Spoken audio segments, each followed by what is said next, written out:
So there's one behavior where when you do it in front of people, people end up thinking you're stupid. They think you're an idiot for doing this. But this behavior, in fact, is a sign of intelligence. Smart people in the world do this, but we don't call them smart for ever doing this behavior. And that behavior is changing your mind. Now, smart people are in the process of finding the truth.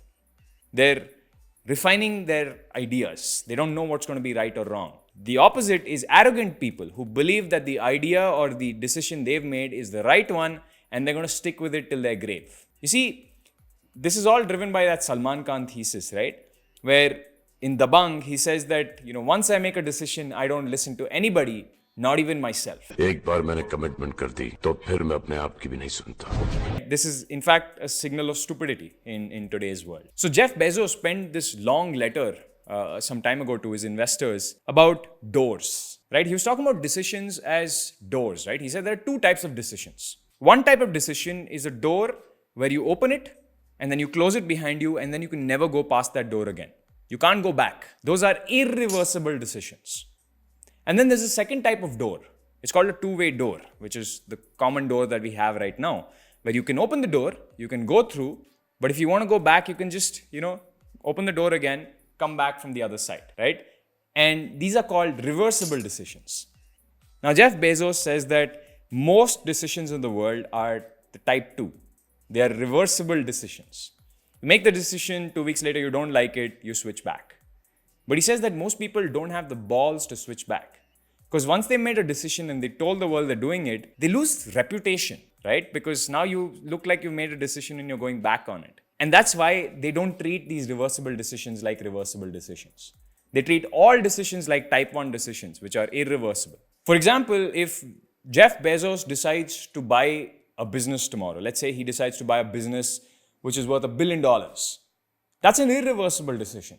Once you buy the business, you can't say, oh no, let's undo all the contracts. You can't do that. On the flip side, tomorrow if Jeff Bezos launches a product and decides this product doesn't work, he can just shut it down. That's a reversible decision. It's the type 2 decision. He's walked through a door to build the product. Now he can walk back. Even with a new product, there are costs, but I think those costs are small enough for Jeff Bezos not to worry about it, right? He can just reallocate all the employees to some other project. So you have to understand what type of decisions are type 1 decisions and type 2 decisions. Now, one big problem I find is that people treat all sorts of decisions like type 1 decisions. People believe every decision is a irreversible decision, right? Which is wrong. For example, you now passed out from college, you've joined, say, ABC company, which is in electronics, but you're not passionate about electronics, right? So you've decided, hey, I hate electronics, but I'm going to stick here for life and do this for life because I've taken this decision and I'm going to look like an idiot if I change. But in reality, shouldn't you be doing another online course or something like that and trying to switch to something you're more passionate about? Maybe you're more passionate about design. Wouldn't you want to switch to design? Now, what you're worried about in the back of your head is, what are my parents going to think? What are my parents' friends going to think? You're worried about society, but you have to understand that that decision is a two-way door. You can go in, but you can also come out. If tomorrow you try design and you don't like it, you can always come back to your electronics. You still have your degree, right? Or you still have whatever clout you have left at your current company, right? So you have to understand that two-way doors also apply to life. And if a billionaire like Jeff Bezos can do it with companies, you can do it to smaller decisions in your life. I think startups, especially in Silicon Valley, are basically the biggest example of this. Because most startups, the good ones, are always pivot, and then they figure out success. They always assume that the first decision they've made is the wrong one, right? They always assume that today I might be wrong, but as I collect more information, I might get the right answer 6 months later.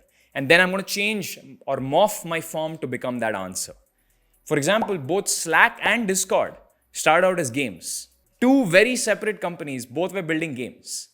Both are some of the best communication apps today, but they both started as games. And then one day they decided, hey, let's not build a game, let's build a communications app. And they were both successful doing it. Now, when they first pivoted from a game into a communications app, people laughed at them. People said, you're stupid for doing this. You started as a game. What does a communications app have to do with a game? But both prove their mettle, right? Discord's now a $15 billion company. Slack's valued at nearly $20 billion. Now, both these companies have realized that it doesn't matter what you start with initially. These are reversible decisions. Tomorrow, if the communications app didn't work out, you can always come back to a game. That's why it's good not to gloat about something, not to talk too much about something, because you might need to change stuff later. In our own experience, a year ago, we were selling live courses and we were doing a damn good job at it, right? We were making crores at Avalon. But we switched from there to doing a community app because we realized that while we're leveraging content to do edtech and we're making a lot of money, we're not leveraging code. Now we realize that even if the communities app doesn't work out, we can always go backwards through the door and sell courses tomorrow. It's low risk, it's high reward.